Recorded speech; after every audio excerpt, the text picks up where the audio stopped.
우리가 지난 시간에는 하나님의 의로 나타나신 예수 그리스도를 같이 나누어 보았습니다. 오늘 말씀에서는 하나님의 의인, 은혜를 우리가 같이 나누고자 합니다. 왜 은혜가 하나님의 의가 될까요? 우리가 이 말씀에 대해서 오늘 성경은 아브라함을 예를 들어 우리에게 설명하고 있습니다. 여러분, 우리나라 사람들이 가지고 있는 자부심이 있습니다. 그 자부심은 어떤 것이죠? 바로 내가 한국 사람이다. 이 한민족이다. 그리고 제가 어렸을 때만 하더라도 학교에서 가장 우리나라의 민족에 대한 자부심을 가진 게 뭐냐면 단일 민족이다. 네, 이거에 대한 어마어마한 자부심을 교육받았습니다. 우리가 뭐 단군의 후예고, 그리고 우리가 이게 단일 민족이고, 그래서 한민족은 위대해. 우리가 이렇게 배워왔잖아요. 그리고 중국이라는 저 큰 나라와, 그리고 언제 흉포했었던 저 일본이라는 나라 사이에서 우리나라가 꿋꿋이 이 땅을 지켜왔다는 사실을 우리가 자부심을 가져왔잖아요. 유대인들도 약간 비슷한 자부심이 있었어요. 하나님께서 유대인들을 택하신 이유가 무엇입니까? 가장 수요가 적기 때문이다 말씀하셨고, 그리고 유대인이 살아가는 곳이 어떻죠? 강대한 민족들 틈바구니에서 이 유대인들이 살아갑니다. 유대인들은 하나님의 보호 없이는 살 수가 없어요. 그들이 살아가는 가나안 땅도 마찬가지입니다. 물론 지금 봤을 때는 그 가나안 땅이 광야처럼 보이지만 유대인들의 가나안 땅에 정착할 때만 하더라도요, 이 이라크부터 시작되어서 이 지방까지 아주 기름진 땅이었습니다. 이 기름진 땅이지만 동시에 하나님께서 비를 내려주셔야 살아갈 수 있는 땅이 이 유대 땅입니다.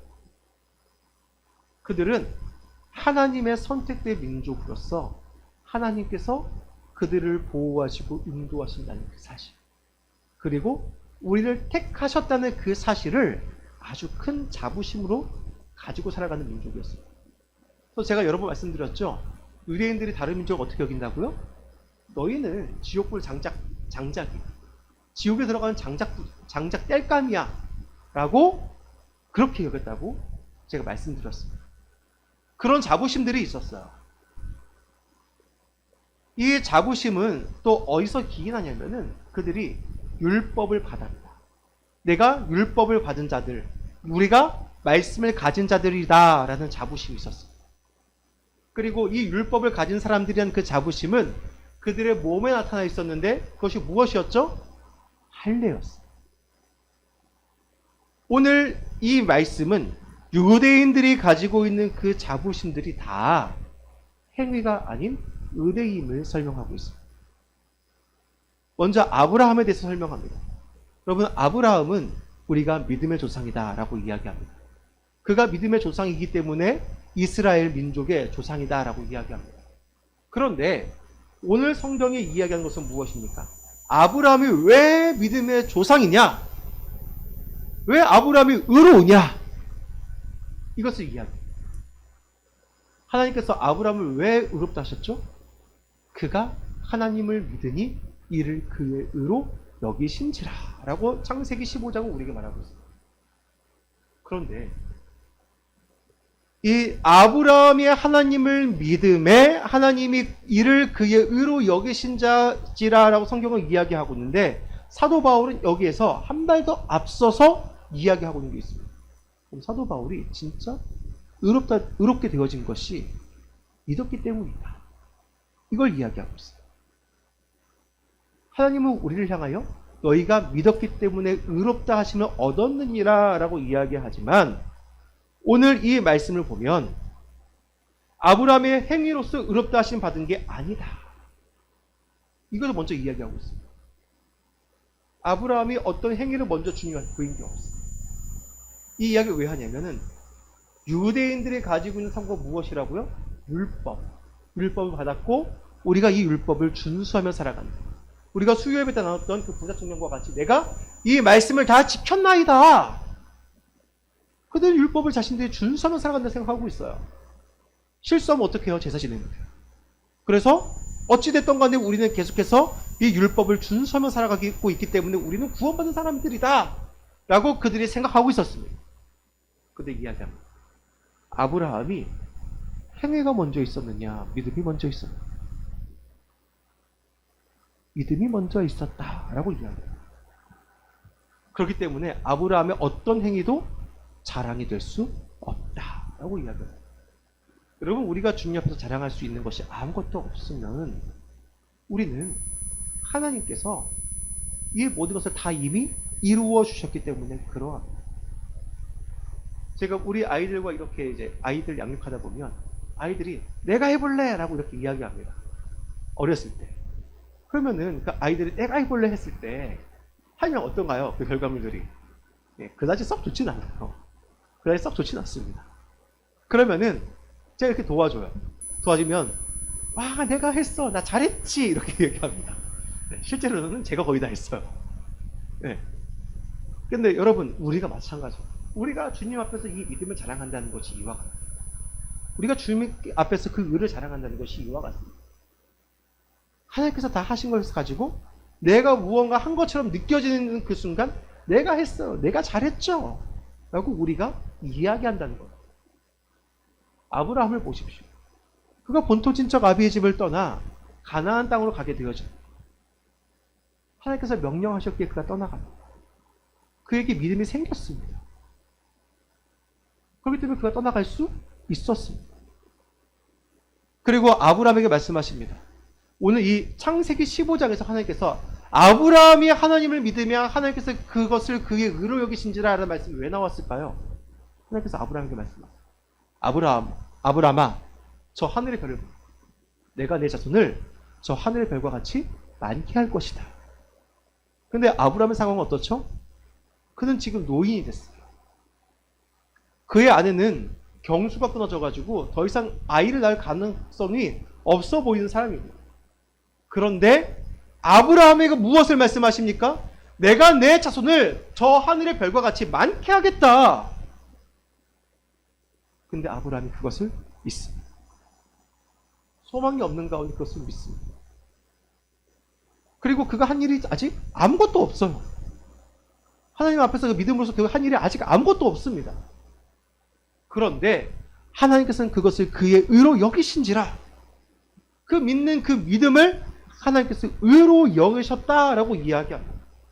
즉 우리는 어떤 행위를 통하여서 하나님 앞에 인정을 받는 게 아니에요. 우리의 어떤 행위의 여부가 구원의 조건이 되는 게 아니라. 그래서 오늘 성경 말씀에서는 유대인들을 향하여 말하는 것이 무엇이냐면 너희가 할례를 받았느냐? 할례를 받은 게 왜 너희의 구원이 되는 거지? 라고 질문을 던져요. 유대인들은 내가 할례 받았기 때문에 구원 받았다라고 생각하지만 여러분 유대인들은 왜 할례 받았습니까? 왜 할례를 받은 거예요? 구원받은 하나님의 백성이기 때문에 할례를 받은 거예요. 믿음이 먼저입니까? 행위가 먼저입니까? 믿음이 먼저예요. 믿음이 먼저 있는 거예요. 그렇기 때문에 우리가 믿음으로 말미암아 한 그 모든 행위들은 믿음으로 했기 때문에 행위는 자랑할 것이 없는 거예요. 지금 우리의 현대에 와서 우리 교회에서 이루어진 것은 무엇입니까? 바로 세례입니다. 우리가 세례를 받았기 때문에 구원을 받은 거예요? 아니에요. 구원받은 자녀이고 내가 이것을 믿습니다라고 고백했기 때문에 그 증표로서 우리가 세례라는 의식을 행하는 거예요. 마찬가지로 할례도 그들이 믿음이 생겼고 믿음의 자녀로 선택되어졌기 때문에 그 증표로서 할례를 행한 것이지 할례 받았기 때문에 구원받는 게 아니라는 거예요. 근데 우리는 늘 이 선후 관계를 뒤바꿉니다. 그 이유는 무엇일까요? 내가 했어. 이걸 말하고 싶기 때문에 그랬어.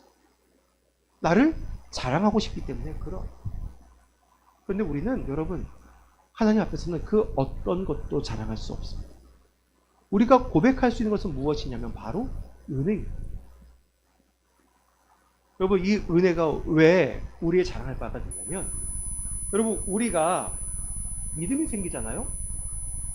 이 믿음은 우리의 의지일까요? 우리가 이 부분을 잘 생각해봐요. 우리가 믿는다라고 이야기할 때에는 우리가 신뢰한다라고 이야기할 때에는 우리의 의지가 들어가는 것 같습니다. 근데 여러분, 이 의지가 드러나서 믿음이 생길까요? 여러분, 누군가가 여러분에게 와서 이야기했어요. 내가 너를 사랑한다. 그러니 나랑 사귀자라고 이야기했어요. 그때 우리는 이 사람과 사귈지 말지를 어떻게 결정합니까? 뭐 사람마다 다를 거예요. 어떤 사람은 그 사람의 조건을 볼 수도 있고요. 어떤 사람은 그 사람의 그 말의 진실성을 볼 수도 있어요. 근데 그 말을 했을 때에 우리는 그 말에 설득되어질 때 그 사람의 사랑이라는 그 말에 믿음이 생기기 시작합니다. 설득되어집니다. 설득되어진다는 것은 무엇입니까? 설득은 많은 말을 하는 게 아니에요. 때로는 어떤 제스처, 어떤 상황, 분위기, 이 모든 것들을 통하여 우리가 설득되어져요. 우리에게 믿음이 생겼다는 것은 무엇이냐면 하나님께서 우리를 그렇게 설득하셨다. 여러분, 이것이 왜 은혜일까요? 하나님께서 우리를 이제 우리가 일반 동물 대하듯이 그렇게 강제적으로 행하셨다는 게 아니에요. 우리를 동등된 지위로서, 하나님과 피조물의 관계임에도 불구하고 우리를 동등된 관계로서 우리의 인격을 존중하시면서 우리에게 말씀하셨다는 사실입니다. 그래서 우리에게 설득하시는 이 과정, 우리에게 믿음이 생기는 이 과정이 은혜가 되는 것입니다.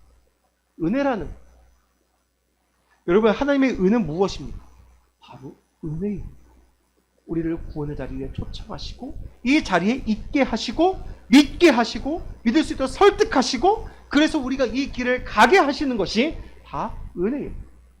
우리는 이 은혜 받은 자로서 살아가는 이 사실을 자랑하는데, 여러분, 그래서 우리가 무엇을 자랑해야 되나요?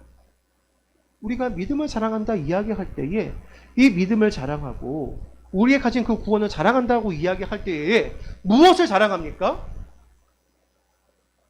우리는 구원받은 자녀가 된 나 자신을 자랑하는 게 아니고 나를 구원의 자녀로 부르시는 하나님의 은혜를 자랑하는 것이며 그 하나님의 손길을 자랑하는 것이며 그 하나님 그분 자체를 우리가 자랑하는 겁니다. 그런데 우리는 무엇을 자랑하고자 합니까?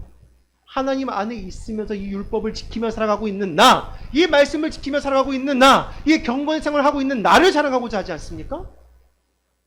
오늘 성경 말씀에서 바울이 이야기하는 바가 바로 그것입니다. 너희가 지금 율법을 가지고 이 율법 안에서 살아가느냐? 그럼 너희가 자랑할 것은 무엇이냐? 율법을 주시는 하나님을 자랑해야 되는 것이다.